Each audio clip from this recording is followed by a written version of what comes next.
dengan judul memperpanjang umur tempe dengan larutan bawang putih. Adapun kelompok kami terdiri dari saya sendiri, Heni Nur Ella, berikutnya ada Neng Dini Nur Hayati, juga Kang Fuad Hilmi Iskandar.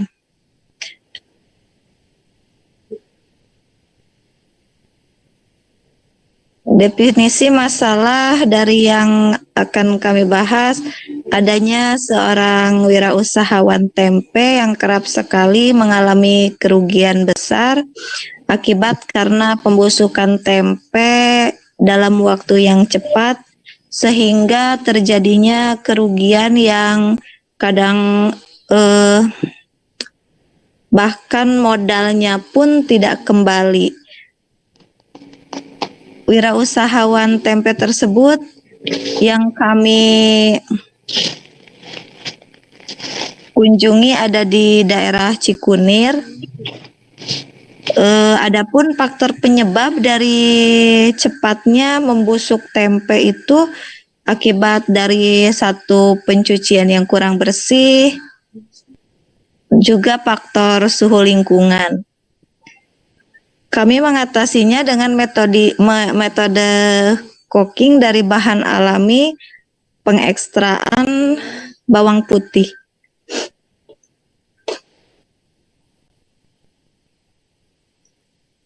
Tujuan dan manfaatnya untuk mengetahui pemrosesan edible coating dan mengamalkan teknik tersebut. Kedua, mengetahui seberapa banyak kerugian yang dialami. Ketiga, menganalisis kasus tersebut. Kemudian dibuatkan solusinya. Keempat, mengenalkan teknik edible coating terhadap industri-industri di sekitar lingkungan. Kelima, mengurangi kerugian dari pembusukan yang dialami oleh industri. Dan yang keenam, diharapkan meningkatkan sistem ekonomi di daerah tersebut. Mungkin selanjutnya akan diteruskan oleh teman saya, Neng Dini Nur Hayati. Siap teh. Untuk selanjutnya, adapun faktor agar tempe tetap awet. Yang pertama, kita lihat dari proses perebusannya. Nah, untuk proses perebusannya kan itu ada tahap-tahap, ada prosedurnya agar si tempe itu tetap awet. Yang kedua, ada ruang fermentasi. Ruangannya itu kan harus steril, bebas dari debu, dari kotoran-kotoran, dan pastinya ruang fermentasi itu harus khusus ya gitu.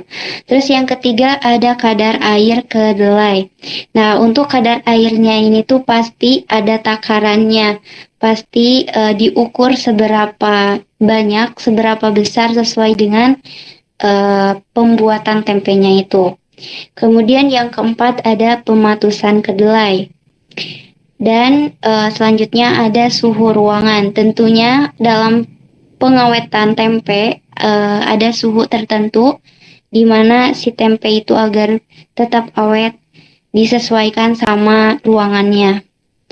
Apakah di ruangan yang berapa derajat Celcius gitu. Terus yang ke-6 ada lama fermentasi.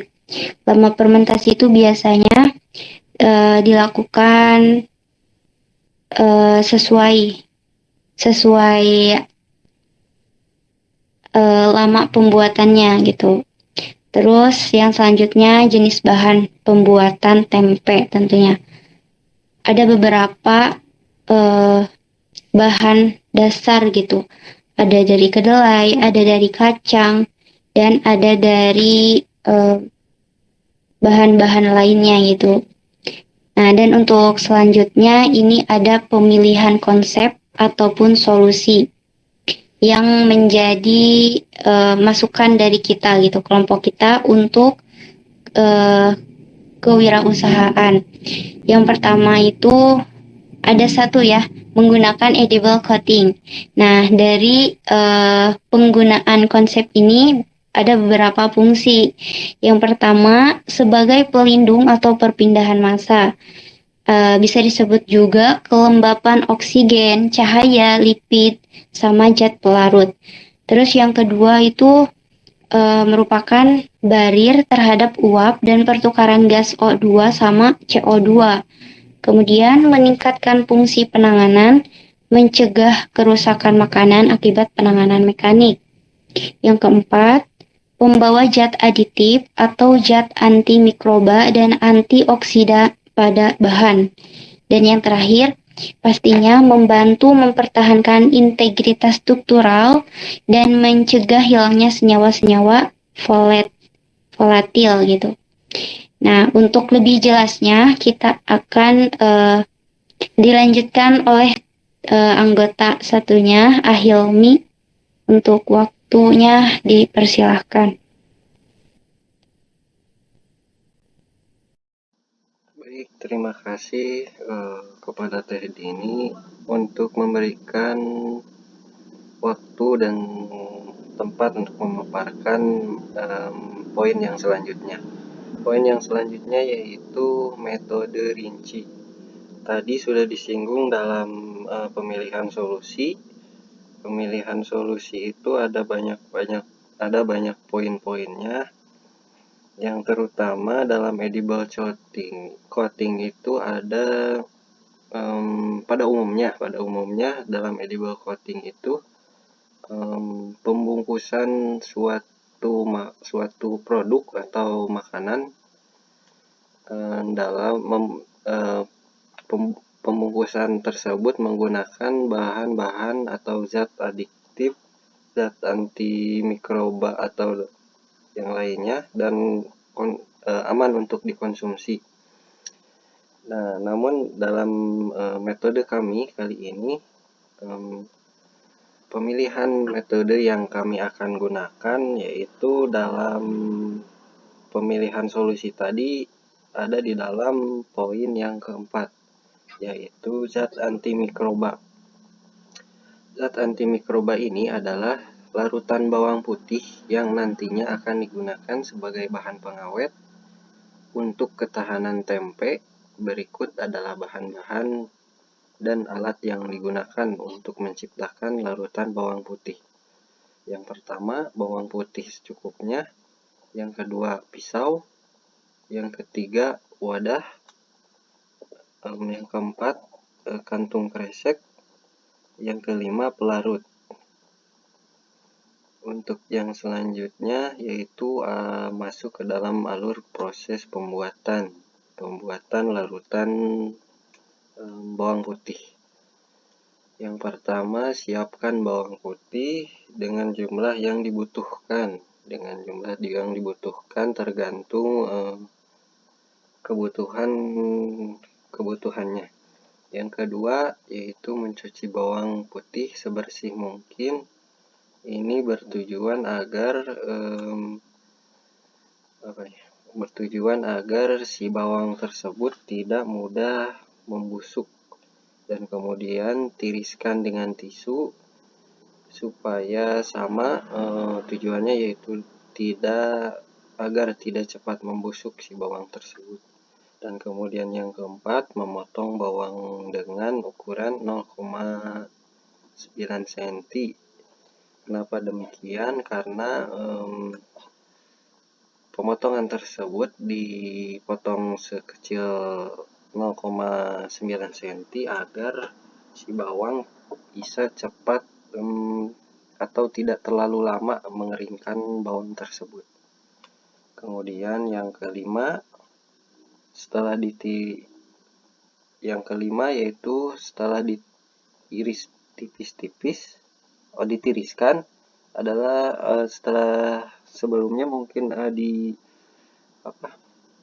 setelah ditiriskan dengan menggunakan tisu, yaitu yang selanjutnya memotong tipis-tipis 0,5 cm.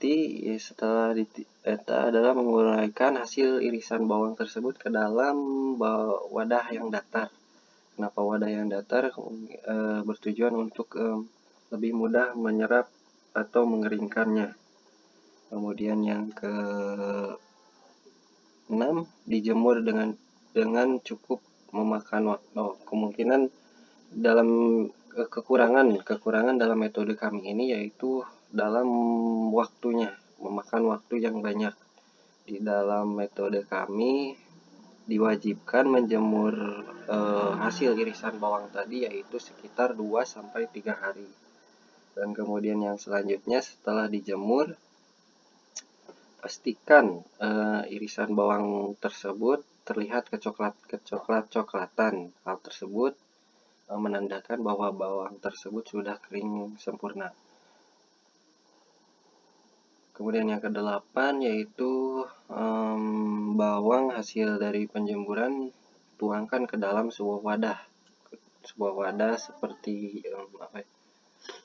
Tupperware, atau bisa juga membuat wadah dengan dibungkus oleh sebuah kresek atau yang lainnya. Dan kemudian setelah itu tutup dengan kantung kresek. Semua bagian wadah tersebut tutup dengan kantung kresek dan disimpan di dalam ruangan yang tidak terkena matahari. Hal tersebut bertujuan untuk mempercepat atau membangkitkan sebuah mikroba yang antimikroba di dalam sebuah bawang tersebut. Dan selama disimpan 8 hari tersebut, kita wajib mengaduknya dalam setiap 8 jam sekali. Kemudian yang ke-9,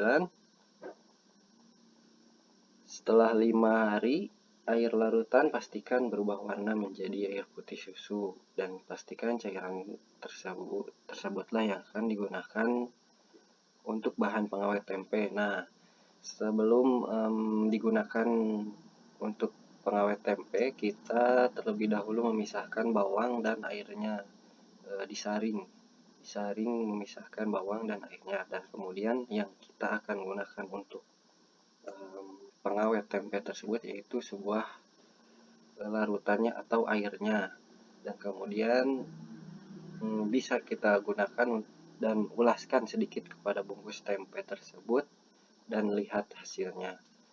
Kemungkinan itu saja yang bisa kami sampaikan. Terima kasih atas perhatiannya. Mohon maaf bila ada banyak kekurangan dari kelompok kami. Mohon dimaklumi. Terima kasih. Wassalamualaikum warahmatullahi wabarakatuh.